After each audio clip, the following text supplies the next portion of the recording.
Muy bien, vamos entonces con esta parte final de esta revisión de la definición y de los tipos, mejor dicho, de la definición de la clasificación del shock, ¿no? Y vamos a ver algunas de las causas. Habíamos dicho que, pues básicamente el shock no era otra cosa que un fracaso de la tensión arterial, ¿no?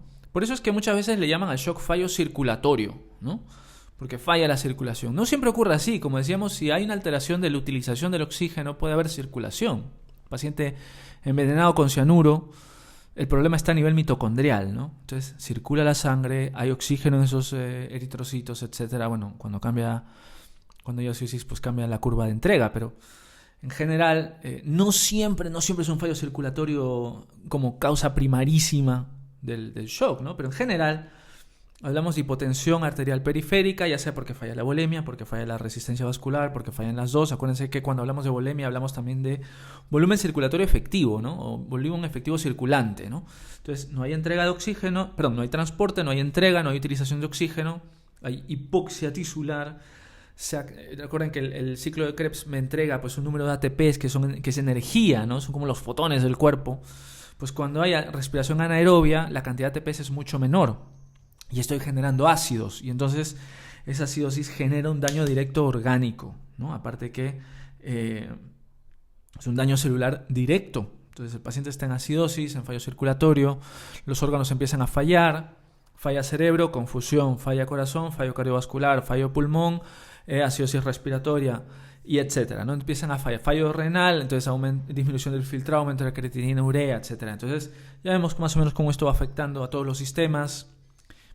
Ya podemos tener una idea de los signos clínicos que van presentando los pacientes, etc. Vamos a quitar esto y vámonos directamente a la clasificación de shock. Y vamos a tratar de ir de adelante para atrás, ¿no? Entonces, en lugar de directamente tirar la clasificación de shock, vamos a arrojar algunas cosas que pueden ocurrir con nuestros corazones y nuestros vasos sanguíneos, ¿no? Con nuestra resistencia vascular y con nuestra volemia, ¿no? Vamos a poner un ejemplo muy concreto.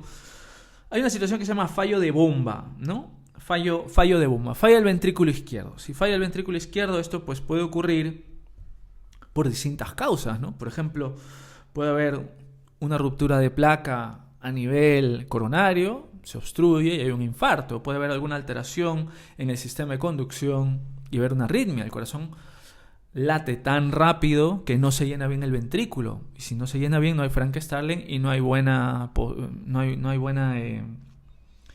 volumen de eyección sistólico, ¿no? Entonces falla la bomba. Igual cuando hay bradicardia, si hay mucha bradicardia, pues no hay tampoco buen volumen sistólico, no hay buen gasto cardíaco, mejor dicho, ¿no? No hay una cantidad adecuada de sangre que sale por minuto, entonces pues falla la bomba. Una rotura, por ejemplo, por lo que sea una rotura septal, por ejemplo, que puede ser por infarto o no, lo mismo, fallo de bomba, ¿no? Entonces, si falla la bomba, en general, pues son pocas causas, como ven, ¿no? Arritmias, infartos, roturas.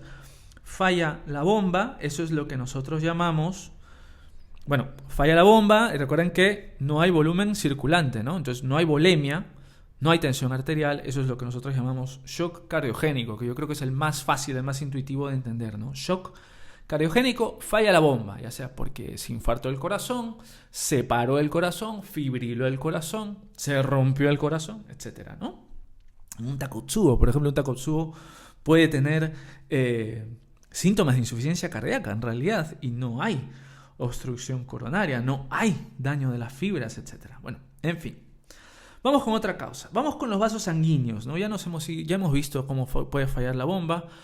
Vámonos con los vasos sanguíneos. Y claro, no tengo un dibujo de la anatomía completa, pero tengo un dibujo de la arteria más importante, que es la aorta, ¿no? Y los troncos supraórticos. Pues imaginen ustedes que por lo que sea hay gran vasodilatación.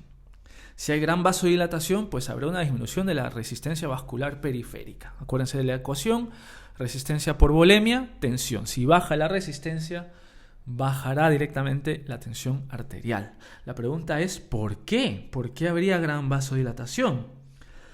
Bueno, aquí tenemos, ¿no? Vasodilatación, disminución de la resistencia, hipotensión arterial.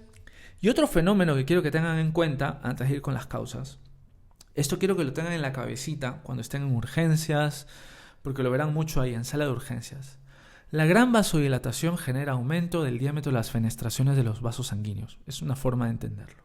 Entonces hay capillary leak, eso es lo que le llaman, así le llaman en inglés, capillary leak.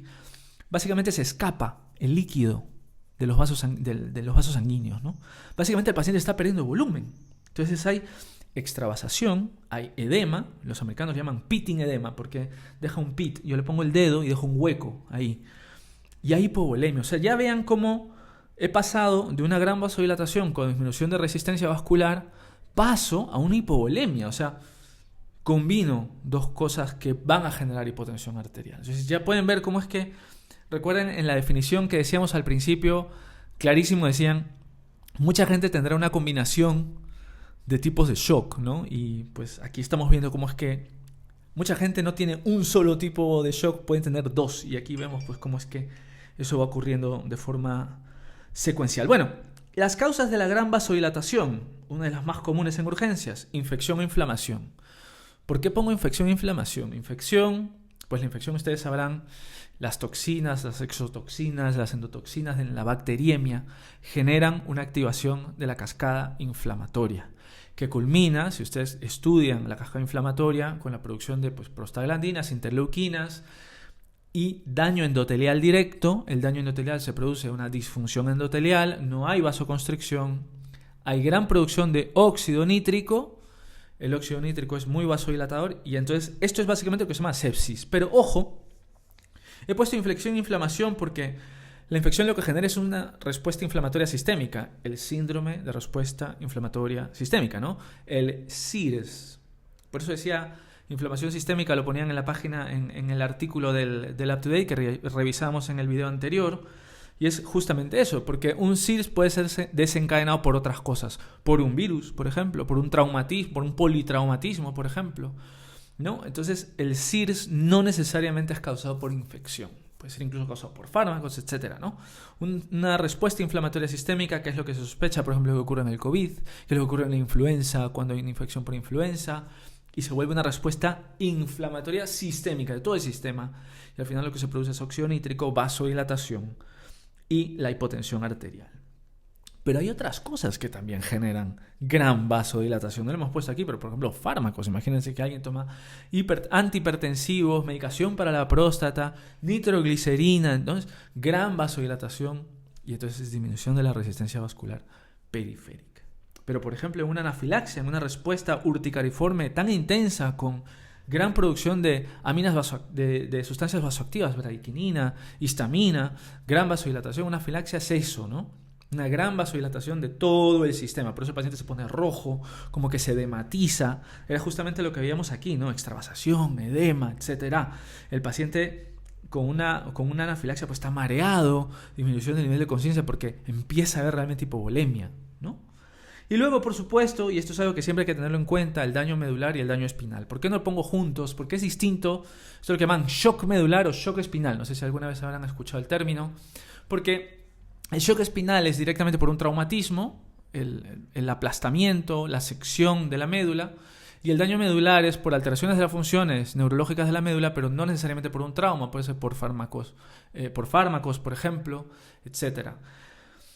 Y lo que ocurre es que deja de haber una respuesta simpática, ¿no? Las respuestas mediadas por adrenalina quedan suprimidas y dominan las parasimpáticas. Todo lo que sea parasimpático es vasodilatación.